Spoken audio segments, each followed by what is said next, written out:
was widely reported that men had been celebrating the attack after recording the first plane strike. They were not Al-Qaeda, but they were detained. I grabbed my binoculars and I could see the towers from my window. And this is where I'm looking. And all of a sudden, down there, I see this van park.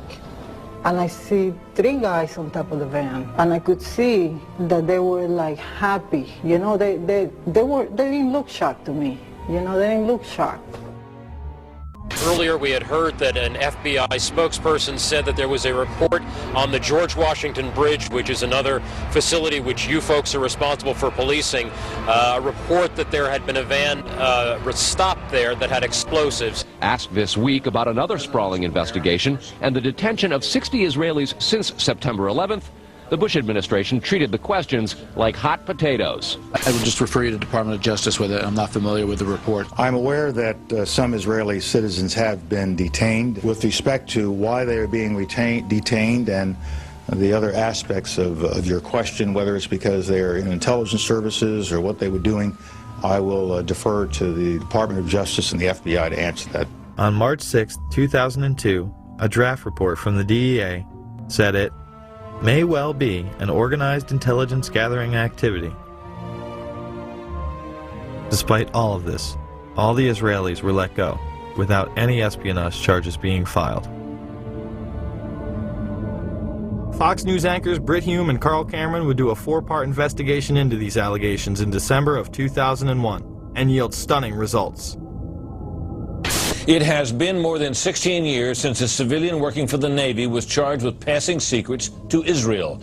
Jonathan Pollard pled guilty to conspiracy to commit espionage and is serving a life sentence. At first, Israeli leaders claimed Pollard was part of a rogue operation, but later took responsibility for his work.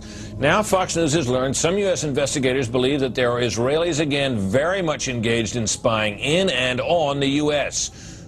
Since September 11th, more than 60 Israelis have been arrested or detained, either under the new Patriot anti-terrorism law or for immigration violations.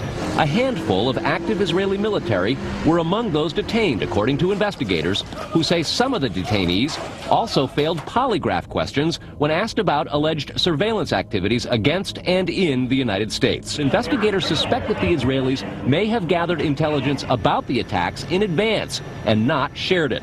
A highly placed investigator said there are, quote, tie-ins, but when asked for details, he flatly refused to describe them, saying, quote, evidence linking these Israelis to 911 is classified. I cannot tell you about evidence that has been gathered. It's classified information. Numerous classified documents obtained by Fox News indicate that even prior to September 11th, as many as 140 other Israelis had been detained or arrested in a secretive and sprawling investigation into suspected espionage by Israelis in the United States. Investigators from numerous government agencies are part of a working group that's been compiling evidence since the mid-90s. These documents detail hundreds of incidents in cities and towns across the country that investigators say, quote, may well be an organized intelligence gathering activity. The first part of the investigation focuses on Israelis who say they are art students from the University of Jerusalem and Bezalel Academy.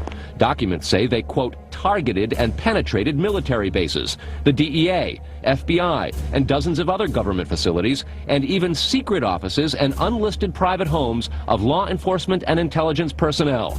The majority of those questioned, quote, stated they served in military intelligence, electronic surveillance intercept, and or explosive ordnance units. Why would Israelis spy in and on the U.S.? A General Accounting Office investigation referred to Israel as Country A and said, quote, according to a U.S. intelligence agency, the government of Country A conducts the most aggressive espionage operation against the U.S. of any U.S. ally. The document concludes, quote, Israel possesses the resources and technical capability to achieve its collection objectives. What about this question of advanced knowledge of what was going to happen on 9/11? How clear are investigators that some Israeli agents may have known something? Well, it's very explosive information, obviously, and there's a great deal of evidence that they say they have collected, none of it necessarily conclusive. It's more when they put it all together. A bigger question, they say, is how could they not have known? Almost a direct quote. Brett. It is now apparent that this intelligence ring was inside the U.S., had prior knowledge of 9/11, and had a classified role in 9/11, which officials refused to discuss. It was also able to penetrate U.S. intelligence agencies and secret offices. yet all were released. The men who were detained due to the report they were taping the first plane crash and then celebrating and joking about it actually went on television and admitted it was their job to record the attack.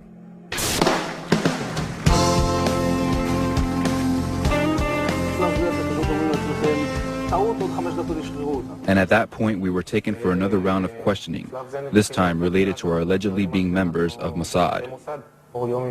The fact of the matter is we are coming from a country that experiences terror daily. Our purpose was to document the event. How could they have known about the attack? And who sent them to document it?